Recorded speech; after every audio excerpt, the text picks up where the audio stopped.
कमलाकर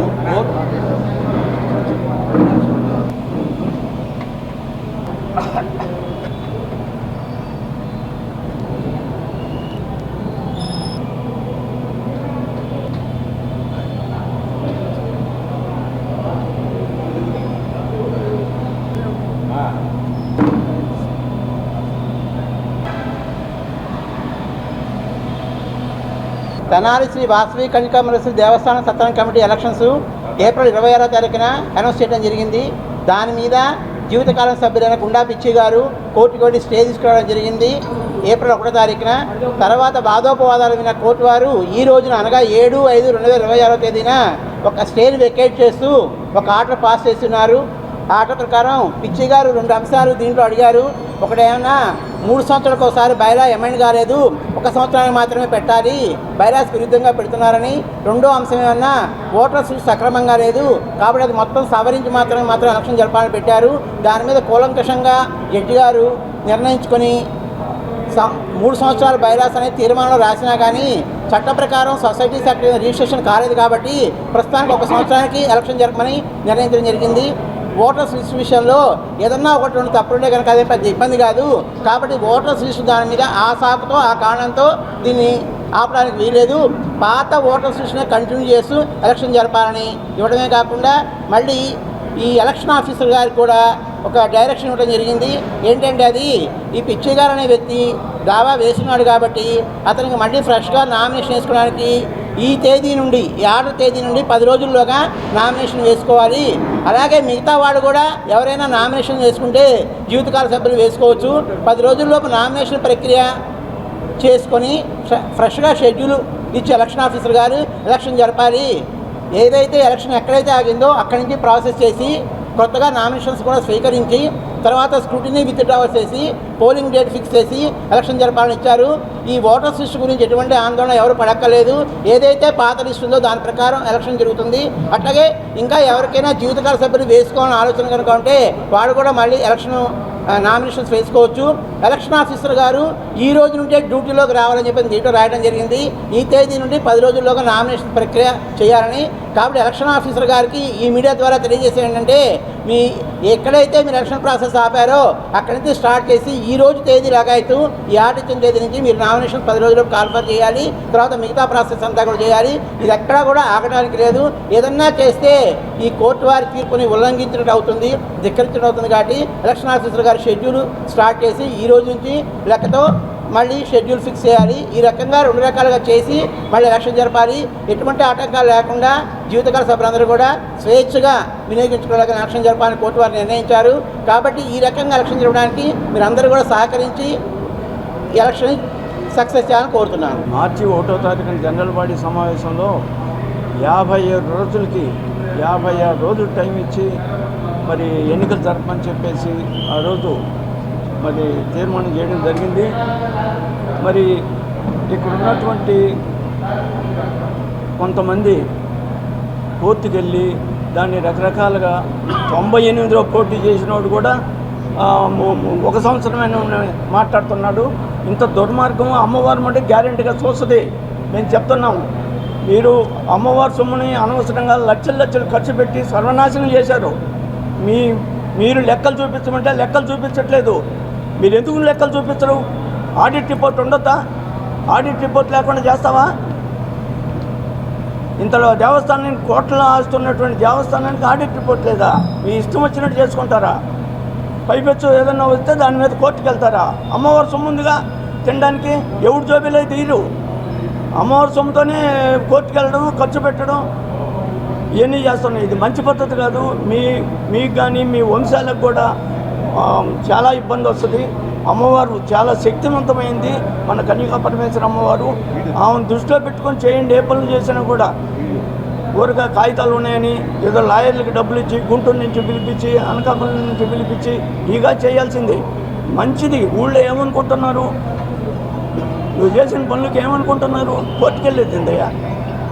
కూర్చొని 3 సార్లు మధ్యవర్తులుగా మాట్లాడుకుందామనంటే మధ్యవర్తులు పనికిరారు. ఆయన ఏమో నామినేషన్ అప్పుడు వేయలేదు, ఇప్పుడు వేస్తాడట. ఏంటయ్యని ఏదో ఒకటి అడ్డం పెట్టి ఏదో ఒకటి కోర్టులో పెట్టి ఆపడం. ఒక తెనాలి పట్టణంలో కలుషితంగా ఆంధ్ర రాష్ట్రంలోనే మన గురించి చర్చించుకునే విధంగా వీళ్ళు ప్రవర్తించారు. అది తప్పని చెప్తున్నాను నేను. ఇట్లా ఇంకొకసారి కానీ మరి కోర్టులకు వెళ్ళాడు, ఒకసారి హైకోర్టుకు వెళ్ళారు, మళ్ళీ జిల్లా కోర్టుకు వెళ్ళారు. ఏంటో ఇది అమ్మవారి సొమ్ము ఉందని, ఇష్టం వచ్చినట్టు చేతిలో ఉందని మీరు ఖర్చు పెట్టి ఇవన్నీ చేస్తారా? చాలా తప్పు చేస్తున్నారు. ఎవరైనా సరే రేపు వచ్చిన తర్వాత మేము కానీ మీరు కానీ ఎవరైనా సరే మేము చిన్న వైద్య విద్య అనే దానికి ఆడిట్ రిపోర్ట్ ఇస్తున్నాం. మరి ఇంత పెద్ద దేవస్థానానికి మరి 5 లక్షల రూపాయలు కొట్లకు వస్తాయి. పైన ఒక్కొక్క కళ్యాణ మండపానికి ఒక పెళ్లి చేసుకుంటే 80,000 ఖర్చు అవుతుంది. ఇక్కడ ఇంతమంది ఇన్ని రకాలుగా ఉంటే కూడా మీరు ఇంకా డబ్బులు వసూలు చేసే పని కానీ ఒక పేదవాడికి ఏమైనా ఉపయోగపడే పని మీరు ఏం చేశారా? 22 సంవత్సరాల నుంచి ఉన్నారు. 22 సంవత్సరాల నుంచి మీరు ఏమి చేశారని మేమే ఉండాలని కోర్టులో మీద తిరగడం, అమ్మవారి సొమ్ము ఖర్చు పెట్టడం దేనికి? ఇది చాలా పొరపాటు చేస్తున్నారు. అర్థం చేసుకోండి. తెనాలి పట్టణంలో ప్రతి వ్యక్తి కూడా దీని గురించి చర్చించుకుంటున్నారు. మిమ్మల్ని ఏమి తోసేసి మేము రాలేదు. ఎన్నికలు పెట్టు, లేదంటే ఎలక్షన్ నిన్న కూడా చెప్పా, మీరు మరి అకౌంట్ అంతా కూడా పద్ధతి ప్రకారం చూపించి చెయ్యండి. మరి దాంట్లో అవకతవకలు ఉన్నాయని మేము చెప్తున్నాం. దాదాపు 2 కోట్లు దాదాపు దీంట్లో మిస్ అయిపోయి ఉన్నాయి.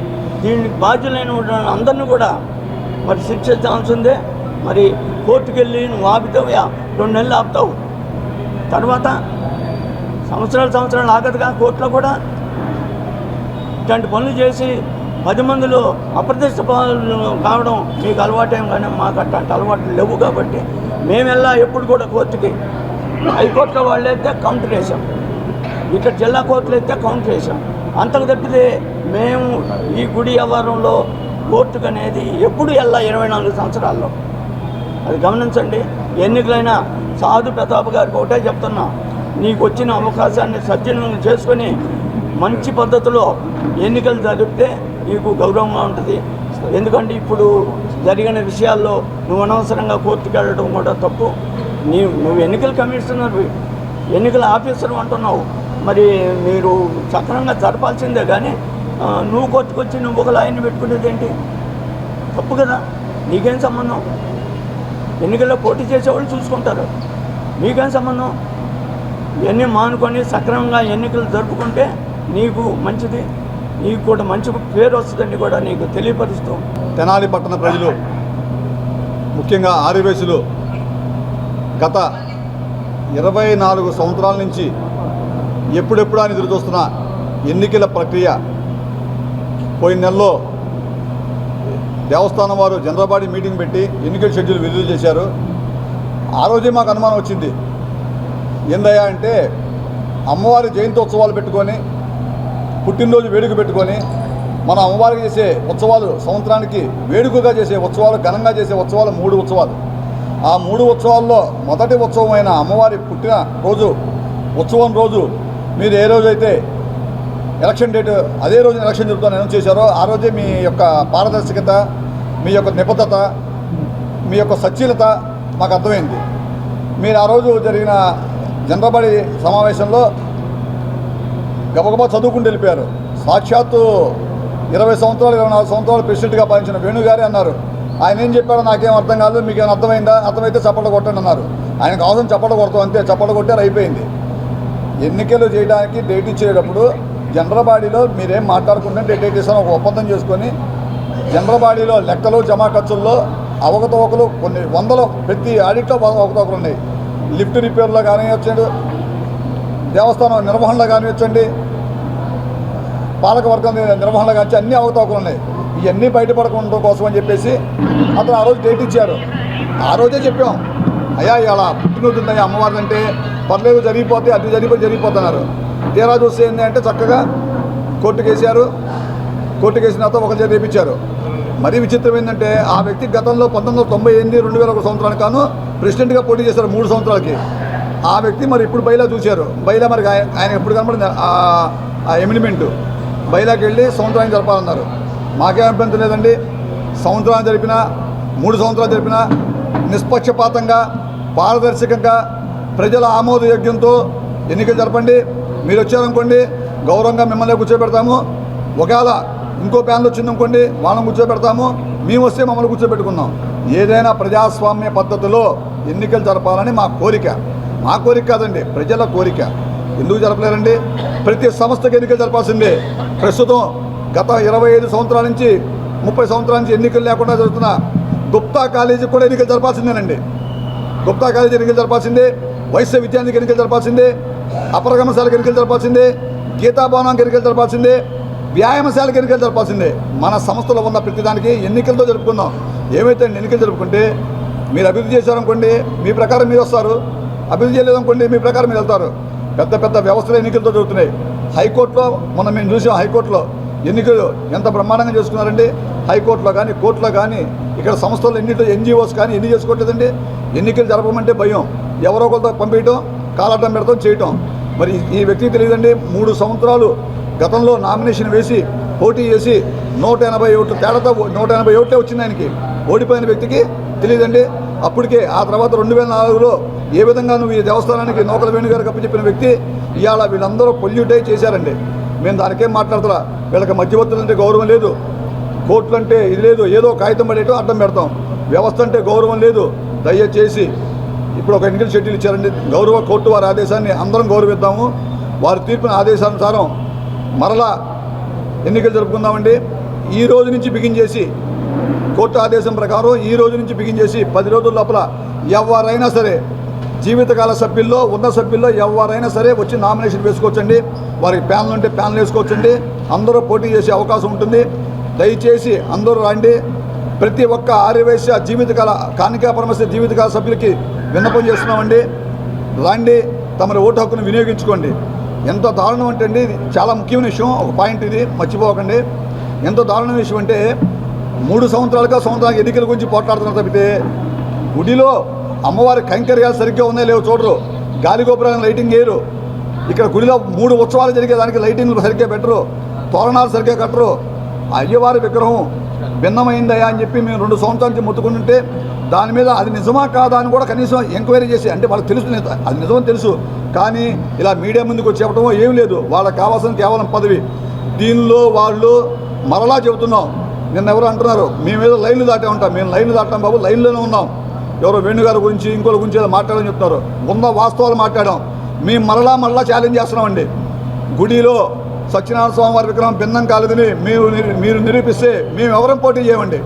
నిక్కచ్చుగా యునామినస్గా మీరే రండి. రేపు సభ్యులను పిలిపించండి.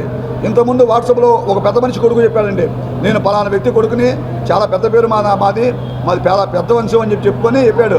ఒక వారం రోజుల లోపల మొత్తం స్థపతిని పిలుస్తాను, పూజారిని పిలుస్తాను, వాళ్ళని పిలుస్తాను, వీళ్ళని పిలుస్తాను, తేల్చేద్దానండి. నేను ఆయనకి 4 సార్లు మెసేజ్ పెట్టాను, అయ్యా మీరు ఊళ్ళోకి వచ్చారు మరి నేను చేస్తానని. ఆ మనిషి ఎంతో పత్తాలేడండి. వీళ్ళకి ఎంతసేపుకి పదవి, ఈ పదవిని వదులుకోవడానికి సిద్ధంగా లేరండి వాళ్ళు. ఎందుకంటే ఇది వేణుగారికి తెలియజరుగుతుందో మాకు తెలియదండి. అది ఆ లోగొట్టు పెరుమాళ్ళకి ఎరుక. వేణుగారి పేరు అడ్డం పెట్టుకొని వేణుగారు ఎక్కడో ఉంటారండి. ఇప్పుడు గంగాధర్ ఇంకెక్కడో ఉంటారండి సెక్రటరీ. అడ్డం పెట్టుకుని కింద ఉన్న కొంతమంది వ్యక్తులు ఇష్టానుసారం ప్రవర్తిస్తున్నారండి. ఇక్కడ కొన్ని కొట్లకి 15,000 రూపాయలు తీసుకున్న కొట్లకి 4,000 రూపాయలు ఇంట్లో ఏది పడితే అది రాసేస్తున్నారు. లిఫ్ట్లో ఎంత పడితే అంత రాసేసుకుంటున్నారు. ప్రతిదీ పారదర్శకత లేదండి. అసలు చిన్న సంస్థలకి ఆడిట్ రిపోర్ట్ చేస్తారండి. ఎక్కడా కూడా ఇంతవరకు ఆడిట్ రిపోర్ట్ లేదండి. చార్టెడ్ అకౌంట్ సంతకం 25లో చూపించినా సరే మేము ఛాలెంజ్ అండి. ఏది ఉండదు, ఏదో మమాని పెడుతుంది, చిత్తుకైతే రాసినట్టు రాకేట్ అంతే. ఎలక్షన్ వాస్తవంగా 4 నుంచి 5 సార్లు వాళ్ళు ఎలక్షన్లు వాయిదా వేసిన తర్వాత వాళ్ళకున్న అధికారం కేవలం నిత్య పూజలు చేయడం వరకేనండి. నిత్య పూజలు తప్పితే వాళ్ళకి ఇంక ఎటువంటి పెద్ద కార్యక్రమాలు చేయడానికి వేటికి వాళ్ళకి అధికారం లేదండి. ఇక్కడ మేము వచ్చి కూర్చుంటే కుర్చీలు తీపిచ్చేయటం, బల్లలు తీపిచ్చేయటం, కయ్యానికి కాలు తోవటం ఎందుకండి? ఇది ఎవరు మీ సొత్తు? ఇదేమన్నా ఇంకొక ఆయన చెప్తున్నాడు ఏదో వచ్చి ఆయన వచ్చి 25-30 ఏళ్ళు అయి ఉంటుందండి. మా తాత ఎక్కడ పుట్టాడు, మా నాన్న ఎక్కడ పుట్టాడు, నేను ఎక్కడ పుట్టాను, మా అబ్బాయి ఎక్కడ పుట్టాడు, రేపు మా పిల్లలు మా మనవాళ్ళు ఎక్కడ పుడతారు. నువ్వు నిన్నగా మొన్న వచ్చావు ఊళ్ళోకి, నువ్వు నీతి సూత్రాలు చెప్తే తెలుసుకొని నీ దగ్గర నేర్చుకునే స్థితిలో మేము నీ స్థాయి ఎందుకు నువ్వు తెలుసుకో. మాట్లాడితే నువ్వు వచ్చేసిన అవసరంగా నువ్వే పెద్ద ఏదో భక్తుడు అయినట్టు, గుడికి నువ్వే పెద్ద దారదత్తున్నట్టు, నువ్వు ఇచ్చిన చందా ఎంత, నువ్వు ఇచ్చిన చేసింది అంత, గుడికి ఇంత ఈ స్థలం ఇచ్చిన దాతలు ఎవరు? ఆ దాతని ఈ రోజు గౌరవించారా? బోళ్ళగొట్టోళ్ళు ఇచ్చారు, వాళ్ళని గౌరవించారు మీరు? దసరా ఉత్సవాలకి సెమీ పూజ నిమిత్తం తప్పితే మీరే రోజున సరే గుడి నిమిత్తం వాళ్ళ దగ్గర తీసుకెళ్లారా? మీకు నచ్చిన వాళ్ళ దగ్గరికి ఈ రోజు వరకు 20 సంవత్సరాల నుంచి చందాలు కట్టకుండా గుడిలో పాలకవర్గం చాలామంది పూజలు చేయించుకుంటున్నారు. లడ్లు వందల లడ్లు తీసుకెళ్ళి పంచుకుంటున్నారు. ఏమన్నా గుడి పాత వాళ్ళకి ఎవరికైనా ఒక్కసారి చేశారా? ఇప్పుడు ఆ కిషోర్ వ్యక్తి వరకు 14 లక్షల ఒకసారి 16 లక్షల రూపాయలు చందా ఇచ్చారు. వాళ్ళ సభ్యత్వాలను ఇచ్చారా? మీరు చేయకుండా చెయ్యరాని పనులు మొత్తం మీరు గుళ్ళో చేసి తగుదునమ్మా అంటూ పదవి కోసం తప్పితే మీకు భక్తి లేదు. మీకు రెండోది ఏమీ లేదండి. ఒక భక్తి కానీ, ఓ పద్ధతి కానీ, ఒక నిబద్ధత కానీ మీకు ఏది లేదండి. ఆచార వ్యవహారాలు మీకు పట్టవు. ఆచార వ్యవహారాలు పట్టేవైతే ఈ గుడి అధిష్టానం దేవత అమ్మవారండి. అమ్మవారి కన్నా కూడా ఏ విగ్రహం కూడా కనీసం ఒక బెత్తెడో ఒక జానో లేకపోతే ఇంచు వరకు తక్కువ ఉండాలండి. మరి సత్యనారాయణ స్వామి వారి విగ్రహం మీరే పెట్టించారు, మీరే ప్రతిష్ఠ చేయించారు. భిన్నమైన విగ్రహం తీసుకొచ్చారండి. మేము తిరుపతి వెళ్ళాం, మీరు ఎక్కడ తీసుకొచ్చారు అక్కడికి తిరుపతి వెళ్ళి వాళ్ళని ఎంక్వైరీ చేసాం, వాళ్ళ వీడియోలు తీసాం, వాళ్ళు చెప్పింది విన్నాం, మొత్తం చేసాం. ఆ విగ్రహాన్ని అక్కడి నుంచి ఫ్రీగా తీసుకొచ్చి మరి ఇక్కడ ఎంత రాశారో తెలియదు, ఏంటో తెలియదు, పుస్తకాలు తీయరు, పుస్తకాలు ఏమంటారు, కన్సెషన్ పుస్తకాలు ఎవరు, ఏది చెప్పరు. మేము చెప్పామంటే మేము చెప్పాము, లేదా మేము చేసామంటే మేము చేసాం. మేము చేసిందే వేదం, నందంటే నంది, పంది అంటే పంది. ఇది విడనాడండి. గౌరవ కోర్టు వారు ఏమైతే చెప్పారో ఆ విధంగా అందరం సామరస్యపూర్వకంగా మెలుగుదాము, ఎలక్షన్ చక్కగా చేసుకుందాము.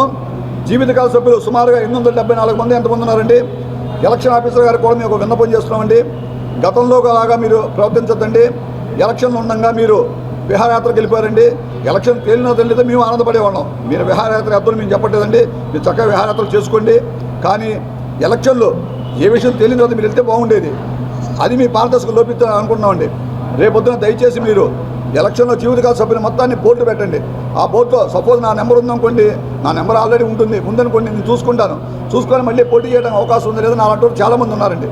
మీరు ఎవరైతే జీవితకాల సభ్యులు ఉన్నారో మొత్తం మీ సంతకంతో గతంలో ఉన్న దేవస్థానం గత పాలకవర్గం సంతకంతో ఎలక్షన్ బుక్ ప్రతి ఒక్క పోటీ చేసే వాళ్ళకి ఇవ్వండి. ఎలక్షన్ కరెక్ట్గా చేయించండి. ఈసారైనా సరే ఏ కోర్టు లేకుండా అమ్మవారి మీద గౌరవంతో మన కుల గౌరవాన్ని కాపాడుకుందాం. మనం ఎక్కడికి వెళ్ళకుండా చక్కగా కూర్చొని చేసుకుందామండి.